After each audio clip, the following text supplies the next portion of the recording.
Cinema అయిన మహా Maruti talkies cinema ముచ్చట్లకు స్వాగతం. నేను మిస్టర్ బి. నా మాట సూటిగా ఉంటుంది, మ్యాటర్ క్లియర్ గా ఉంటుంది. వీడియో టాకీస్ రాజా. ఇప్పుడు మ్యాటర్ లోకి వెళదాం. పరిస్థితి చూస్తుంటే సర్దార్ గబ్బర్ సింగ్ సినిమా బాహుబలి రికార్డుల్నే టార్గెట్ చేసుకుని రంగంలోకి దిగుతుంది అనిపిస్తుంది. ఇలా ఎందుకు అనుమాన పడాల్సి వస్తుంది అంటే, ఇంతకు ముందు ఎప్పుడూ లేని విధంగా ఫస్ట్ టైం పవన్ కళ్యాణ్ సినిమాని హిందీలో రిలీజ్ చేయడానికి ప్లాన్ వేసుకుంటుంది చిత్ర బృందం. ప్రస్తుతానికైతే బాహుబలి క్రియేట్ చేసిన ప్రీ రిలీజ్ రికార్డ్స్ ఏవైతే ఉన్నాయో వాటిని సర్దార్ గబ్బర్ సింగ్ గ్రాండ్ గా బద్దలు కొట్టే ప్రోగ్రామ్ ని గట్టిగానే పెట్టుకున్నాడు. Baahubali audio live telecast rights ని ఓ టీవీ ఛానల్ ₹1,00,00,000 పర్చేస్ చేస్తే, Sardaar Gabbar Singh audio telecast rights ని ₹1,50,00,000 కొందో టీవీ ఛానల్. అలానే theatrical rights pre release business వ్యవహారానికి వస్తే, బాహుబలి అరౌండ్ 87 కోట్లు బిజినెస్ చేసింది తెలుగుకు సంబంధించి. ఇప్పుడు సర్దార్ గబ్బర్ సింగ్ పంపిణీ హక్కుల్ని సొంతం చేసుకోవడం కోసం 85 నుంచి 90 కోట్ల వరకైనా పెట్టుబడి పెట్టడానికి పంపిణీదారులు ఉత్సాహాన్ని కనబరుస్తున్నట్టు తెలుస్తుంది. సర్దార్ గబ్బర్ సింగ్ మలయాళ అనువాద హక్కులు కూడా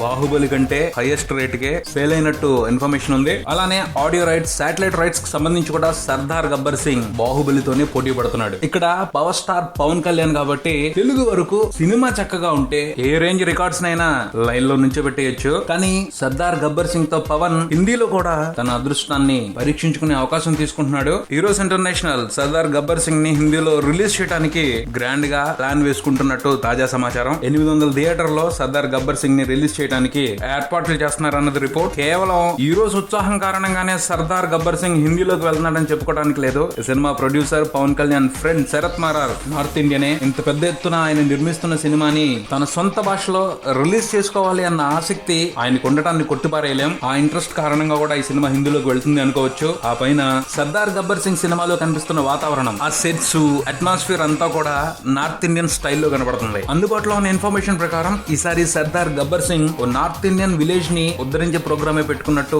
తెలుస్తుంది. అంటే వాతావరణం నార్త్ ఇండియన్ స్టైల్ కి దగ్గరగా ఉంది కాబట్టి సినిమాలో మంచి పాయింట్ ఉంటే హిందీ వాళ్ళకి ఈజీగా కనెక్ట్ అయిపోద్ది అని అనుకోవచ్చు. అలానే ఈ సినిమాని మొదల నుంచి హిందీలో తీసుకొస్తున్నారు అన్న టాక్ లేదు. సినిమా కంప్లీట్ అయిపోయి అవుట్పుట్ చూసుకుని కంప్లీట్ కాన్ఫిడెన్స్ వచ్చిన తర్వాతే హిందీలోకి పట్టుకెళ్లే ఛాన్స్ తీసుకుంటున్నారు అనిపిస్తుంది. అంటే సినిమా మీద బాగానే కాన్ఫిడెంట్ గా ఉన్నారని అర్థమైపోతుంది. సర్దార్ వ్యవహారం చూస్తుంటే మనకైతే మహదానందంగానే ఉంది. ఆ ఆనందం హిందీ వాళ్ళకు కూడా కనెక్ట్ అయితే పవర్ స్టార్ తన స్పెషాలిటీని నేషనల్ వైడ్ చాటుకునే అవకాశం చిక్కుతుంది. పోతే హిందీలో బాహుబలి రేంజ్ లో రికార్డులు సర్దార్ గబ్బర్ సింగ్ క్రియేట్ చేస్తాడు అని మాత్రం కాన్ఫిడెంట్ గా చెప్పుకోలేము. ఎందుకంటే హిందీలో బాహుబలి రికార్డు 100 కోట్ల పైనే. కొంత కష్టమైన రికార్డే, కానీ అసాధ్యం అయితే కాదు. బాహుబలి హిందీలో 100 కోట్ల పైన వసూలు చేస్తుంది అని ఎవరు ఊహించలేదు. జరిగింది. పోతే దాని లెక్కలు వేరు. కానీ అదృష్టం కొద్దీ అలాంటి లెక్కలు ఏవైనా పవన్ కూడా కలిసి వచ్చేసాయి అనుకోండి, ఏవైనా జరగచ్చు. ఎవరు ఊహించగలరు? ఇదే బుల్టన్ మరో బుల్టన్ తో మళ్ళీ కలుద్దాం. Subscribe and keep watching Maruti talkies. From mister B and talkies Raja. Thank you.